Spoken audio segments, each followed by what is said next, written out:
A very good morning to all of you. I am Dr. Ranjita and you all are welcome to Zumexa classes.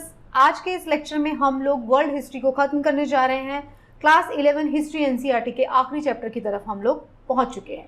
तो इस class में हमने world history के बारे में बात किया। वर्ल्ड हिस्ट्री को पढ़ने का जो सबसे बड़ा इंपॉर्टेंस है वो हमने कुछ डायरेक्ट बातों को सीखा और बहुत सारे हमने इनडायरेक्ट लर्निंग्स को हमने अपने ब्रेन में इम्बाइब किया। तो अगर हम वर्ल्ड हिस्ट्री को पढ़ते हैं तो हमको ये समझने को मिलता है कि सिर्फ और सिर्फ भारत देश की बात ही नहीं है। भारत देश में अगर हम रहते हैं, हम उसके नागरिक हैं, तो हम बात करते हैं कि किस तरीके से भारत जो है सोने की चिड़िया कहलाता था और अब मॉडर्न टाइम में भारत जो है कितना बदल चुका है। तो हम देखेंगे, हमने देखा, हम देख चुके हैं, हमने समझा कि वर्ल्ड हिस्ट्री में जब हम देखते हैं तो अलग अलग कंट्रीज़ जो हैं उन्होंने अलग अलग स्टेजेस से इवॉल्व किया।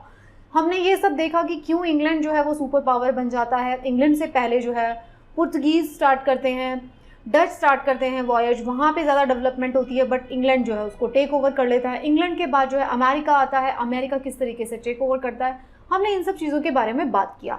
इस पर्टिकुलर चैप्टर में हम लोग बात करेंगे जो ईस्ट एशियन कंट्रीज़ हैं, जिसमें से बेसिकली हम बात करने जा रहे हैं चाइना, जापान और कोरियाज़ के बारे में। तो इस चैप्टर में हम बात करेंगे कि किस तरीके से, ब्रीफली हम बहुत चर्चा करेंगे कि किस तरीके से इन तीनों देशों की, इन चारों देशों की जो है हिस्ट्री बदलती है ओवर द टाइम फ्रेम। ये मेरे कॉन्टैक्ट लिंक्स आपको यहाँ पे दिए गए हैं। ये सबसे पहला लिंक जो है वो है एक ईमेल लिंक जो है। अगर आपको कोई पर्टिकुलर सवाल है तो आप मुझे इस ईमेल एड्रेस पर मेल कर सकते हैं। ये मेरा इंस्टाग्राम हैंडल है और ये मेरे टेलीग्राम चैनल का लिंक आपको दिया गया है। तो इस टेलीग्राम चैनल पर आपको मेरे सभी लेक्चर्स के PDF मिल जाते हैं, जिनको अगर आप चाहें तो रिविजन के लिए डाउनलोड कर सकते हो। मेरे इस चैनल पे मेरे सिवा जितने भी फैकल्टीज़ आते हैं उन सभी के लेक्चर्स जो है आपको इसी टेलीग्राम चैनल पर मिलते हैं। तो do visit this channel as well. आपको देखने को मिलेगा, आपके टेस्ट के बहुत सारे और लेक्चर्स हैं जो कि आप उनको देख सकते हैं। इस चैप्टर में जैसा कि मैंने बात किया कि हम लोग बात करने जा रहे हैं जापान की हिस्ट्री के बारे में, चाइना की हिस्ट्री के बारे में, कोरियाज़ की हिस्ट्री के बारे में। तो अगर हम जापान की बात करते हैं तो जापान ने जो है एक्सपीरियंस किया massive change in their political system, culture during the last 200 years. China के बारे में बात करते हैं तो वो इमर्ज होता है super power nation in the last century, जिसके अंदर राइज होता है कम्युनिस्ट, जो चाइनाज कम्युनिस्ट पार्टी का, और चाइना जो है रिपब्लिक बनता है। कोरियाज़ के बारे में हम बात करेंगे कि कोरियाज़ कैसे हैं, जो उनका डिवीजन हो जाता है, एक रशिया के इन्फ्लुएंस में चला जाता है, एक अमेरिका के इन्फ्लुएंस में चला जाता है। सो ये सारी बातें हम करेंगे। तो सबसे पहले हम देख लेते हैं जापान की हिस्ट्री के बारे में। तो अगर हम जापान की बात करते हैं ना, तो जापान में क्या था कि 250 सालों में जापान जो है वो डिवाइड हो गया है divided into over 250 years. Japan has been was divided into 250 domains and rules by lord called डायमोस। जो वहाँ के जो लॉर्ड्स थे, वहाँ के जो किंग्स थे, उनको डायमोस कहा जाता है। उसके बाद मेजी आता है, मेजी गवर्नमेंट, मेजी रेस्टोरेशन पोस्ट 1853 के बाद मेजी आता है, जिसकी वजह से क्या होता है, जापान जो है ग्लोबल ट्रेड और डिप्लोमेटिक रिलेशंस में आगे आना शुरू कर देता है। राइट, जो मेजी गवर्नमेंट है वो टुक ओवर कर लेती है डायमोस को और यूनिफाई कर देती है पूरे के पूरे जापान को। तो जापान का पूरा यूनिफिकेशन होता है मेजी गवर्नमेंट के अंडर।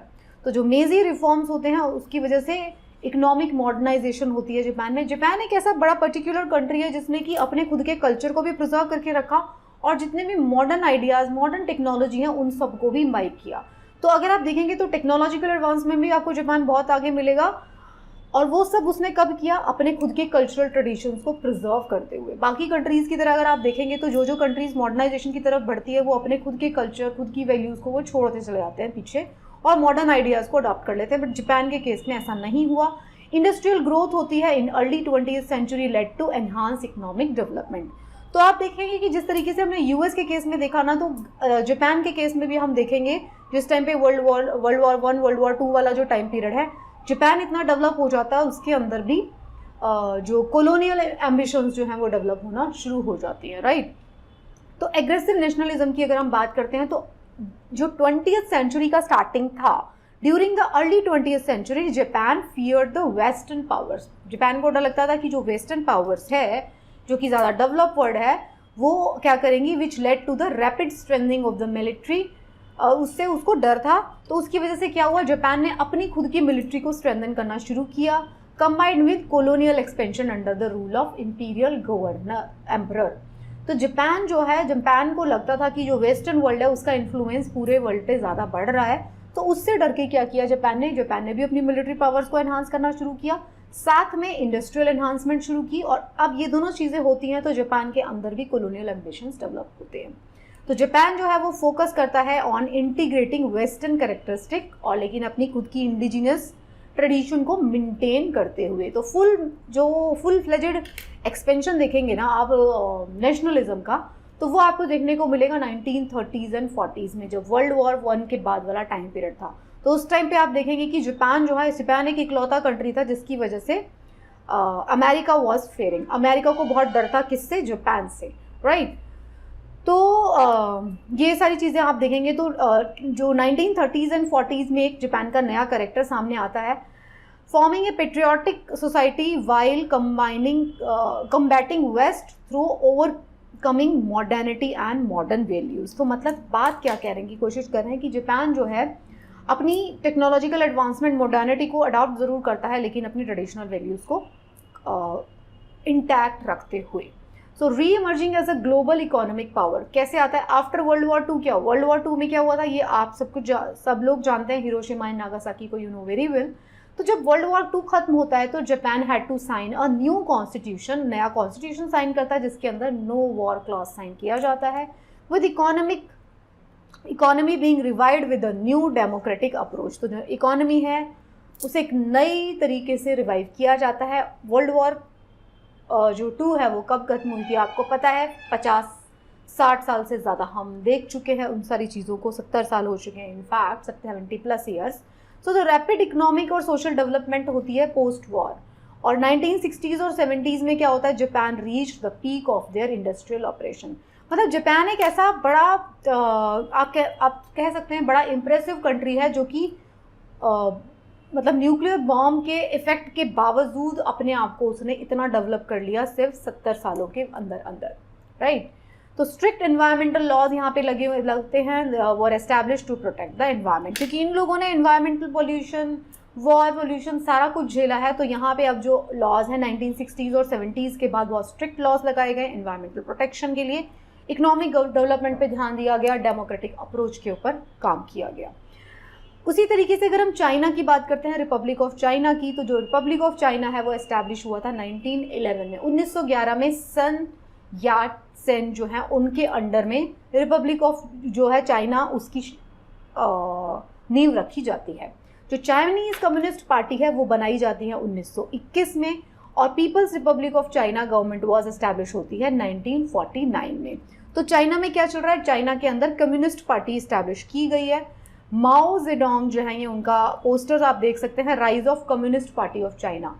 तो माओ जेडोंग जो है emerged as a major CCP leader, took a different path by bashing his revolutionary program on the peasantry that ultimately won against the Kuomintang। जो वहाँ की पहली वाली गवर्नमेंट थी उसको हरा के जो है माओ जेडोंग आ जाते हैं, कम्युनिस्ट चाइनाज कम्युनिस्ट पार्टी के जो लीडर हैं वो सबसे बड़ी पार्टी वहाँ पे बन जाती है। तो माओ अब ये किस बात पे स्ट्रेस देते हैं, ये स्ट्रेस देते हैं need for independent government and army to solve the social problems. तो द लॉन्ग मार्च हैपन 34-35 में एक मार्च होता है, communist finding a new base in Yanan, Yanan में भी एक नया बेस बनाया जाता है। तो इस तरीके से आप देखेंगे कि चाइना के अंदर किस तरीके से चेंजेस आ रहे हैं। चाइना के अंदर कम्युनिस्ट जो पार्टी है वो सबसे बड़ी पार्टी बन जाती है। जो वहाँ के नई डेमोक्रेसी आ जाती है, चाइना का रिवोल्यूशन होता है 1949 में, बिल्कुल वही टाइम पीरियड है जब हमारा भारत देश आज़ाद हो रहा था, तब चाइना के अंदर भी रिवोल्यूशन चल रहा है, नई डेमोक्रेसी आ जाती है। The PRC was based on new democracy that United all social classes. जो भी डिफरेंस था सोशल क्लासेस में, उन सारी क्लासेस को खत्म करके यूनाइट कर दिया जाता है। The great leap forward movement होती है, launch in 1958। It force the country to industrialize rapidly. देखिए, जापान की बात करें चाहे चाइना की बात करें, वहाँ पे रैपिड इंडस्ट्रियलाइजेशन पॉलिसी अप्लाई की गई, तभी उन्होंने इतने शॉर्ट स्पैन में इतना ज़्यादा डेवलपमेंट देखा। तो रैपिड इंडस्ट्रियलाइजेशन पॉलिसी आती है यहाँ पे। माओ सोशलिस्ट, माओ जो होता है उसका socialist man, having love from fatherland, people, labour and science and public property. ये सारी चीज़ों के मतलब having love from fatherland, people, labour, science, मतलब लेबर क्लास के बारे में भी ध्यान रखना है, साइंस को ग्रो करना है, लोगों को ग्रो करना है, और पब्लिक प्रॉपर्टी है उसको एस्टैब्लिश करना है। ये सारी चीज़ों के ऊपर ध्यान दिया जाता है, राइट। कन्फ्लिक्ट्स एंड रिफॉर्म, अब एक फेज आपको देखने को मिलेगा 1965 वाला पीरियड, चाइना फेस करता है ग्रेट प्रोलिटेरियन कल्चर, मतलब जो लेबर क्लास है, जो कॉमन क्लास है, उसका कल्चर देखने को मिलता है, culture revolution, great proletarian culture revolution देखने को मिलता है 1965 में। किस वजह से होता है ऐसा? इसलिए ऐसा होता है, कन्फ्लिक्टिंग आइडियोलॉजी होती हैं in his own party members which affect the socio economic aspect of the country. मतलब कहने का ये है कि जो चाइना है डेवलपमेंट कर रहा है, 1965 में एक ऐसा फेज आता है जबकि कन्फ्लिक्ट देखने को मिलेगा जो एग्जिस्टिंग पार्टी है और जो कॉमन मैन वाली जो है प्रोलिटरेट जिसको कहा जाता है उनके बीच में। तो एम्फेसिस जो होता है developing four modernization aspect, 4 modernization aspect के ऊपर ध्यान दिया जाता है। क्या क्या होते हैं? साइंस, इंडस्ट्री, एग्रीकल्चर और डिफेंस, ये 4 सेक्टर्स के ऊपर ध्यान दिया जाता है, उनके ऊपर काम किया जाता है, साइंस के ऊपर, एग्रीकल्चर के ऊपर, इंडस्ट्रीज के ऊपर और डिफेंस सेक्टर के ऊपर। अब आप देखिए कि कोई देश जो इन 4 सेक्टर्स के ऊपर काम करना शुरू कर देगा बिल्कुल फोकस्ड अप्रोच के साथ, तो 20, 30, 40 सालों में वो डेवलप होना उसका जायज़ है। तो यही आप उसी के इफेक्ट्स देख रहे हैं चाइना में, जो कि अब ये इतनी सुपर पावर बनकर आ गया है। चाइना के बाद अगर हम देखते हैं छोटा ताइवान के बारे में, तो ताइवान जो है एक जापानीज़ कॉलोनी था पहले, तो चाइना जो है उसको GMD under Chiang Kai Shek went on to establish Taiwan. इन्होंने ताइवान बनाया था a Japanese colony after 1949 while promoting economic and agricultural growth. तो ये एक पहले जापानीज़ कॉलोनी थी, GMD under Chiang Kai Shek जो है इन्होंने ताइवान का इस्टेब्लिशमेंट किया। तो जो डेमोक्रेसी है वॉज एस्टैब्लिश, कब वो एस्टैब्लिश की जाती है? ताइवान में 1987 में, leading to a diplomatic relations and fair trade with foreign countries. But अभी तक जो है चाइना के अंदर, वो ताइवान के अंदर इश्यूज़ हैं। ये करंट इश्यूज़ जो हैं वो आप देख सकते हैं, हिस्ट्री आप ये देख सकते हैं कि 1949 से पहले जो है ये जापान की कॉलोनी था, उसके बाद जो है ये इंडिपेंडेंटली एस्टैब्लिश हो जाता है, रिपब्लिक बनाया जाता है इसको 87 में। बट कन्फ्लिक्ट जो है अभी तक प्रेजेंट ईरा में भी ताइवान फेस कर रहा है। अगर आप बात करते हैं अब कोरियाज़ की, अभी हमने जापान देखा, चाइना देखा, ताइवान देखा, now we are just talking about Korea. जो वर्ल्ड वॉर 2 थी, वर्ल्ड वॉर 2 के बाद क्या होता है कोरिया के केस में? कोरिया के 2 पार्ट्स हो जाते हैं आफ्टर वर्ल्ड वॉर 2। तो उसमें क्या होता है, नॉर्थ कोरिया जो होता है वो रशिया के इन्फ्लुएंस में चला जाता है, साउथ कोरिया जो है US के इन्फ्लुएंस में चला जाता है। तो कोरियन वॉर कब तक, फिर कोरियन वॉर होती है 1950 से 53 तक, led to development of different political and economic systems in both country. तो 1960 में क्या होता है, South Korea saw a rapid increase in industrialization. Towards the end of 1970s क्या होता है, economic crisis and political instability आ जाती है साउथ कोरिया में, राइट। तो कोरियन डेमोक्रेसी में Park Chung Hee the South Korean president was assassinated, क्योंकि अनरेस्ट चल रहा है साउथ कोरिया में। उसके बाद 1779 में साउथ कोरिया के प्रेसिडेंट को असैसिनेट कर दिया जाता है।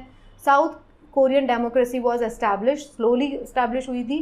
The Korea shares its values and principle with China and Japan, क्योंकि ये सारे कंट्रीज आसपास हैं एक दूसरे के, तो आपको कोरियाज के अंदर चाइना और जापान का इन्फ्लुएंस भी देखने को मिलेगा। तो ये सारा हमने बहुत ही शॉर्ट में देखा कि ये सारी की सारी जो कंट्रीज है, चाहे हम चाइना की बात करें, जापान की बात करें, कोरिया की बात करें या ताइवान की बात करें, इनके अंदर भी पॉलिटिकल चेंजेस देखने को आपको मिले हैं। वर्ल्ड वॉर 2 के बाद जो है जापान और चाइना है उन्होंने रैपिडली ग्रोथ की है। उससे पहले वहाँ पर भी जो है क्या हुआ करते थे, वहाँ पे भी जो लॉर्ड्स या फिर राजा वाला सिस्टम है वो वहाँ पर भी हुआ करता था। So that's it, by this we are just ending the world history chapters. तो वर्ल्ड हिस्ट्री के जो चैप्टर्स हैं हमने उनको उतना ही पढ़ा है जितना कि हमको अपने एग्जाम पॉइंट ऑफ व्यू से इम्पॉर्टेंट लगा। तो उसको पढ़ने के साथ साथ आपकी बेसिक अंडरस्टैंडिंग डेवलप होती है। इस चैप्टर के बाद जो हम नेक्स्ट जो क्लास 12 हिस्ट्री NCERT पढ़ने जा रहे हैं, that is going to be very very important history book. तो जो इसके बाद वाले चैप्टर होने जा रहे हैं उनको हम बहुत ही डिटेल में लाइन टू लाइन पढ़ने जा रहे हैं, क्योंकि वो बहुत ज़्यादा इंपॉर्टेंट किताबें हैं। So thank you so much for watching the lectures. अगर आपको लेक्चर्स पसंद आते हैं तो आप बाकी लोगों को भी ज़रूर बताएं, and best of luck for your preparation.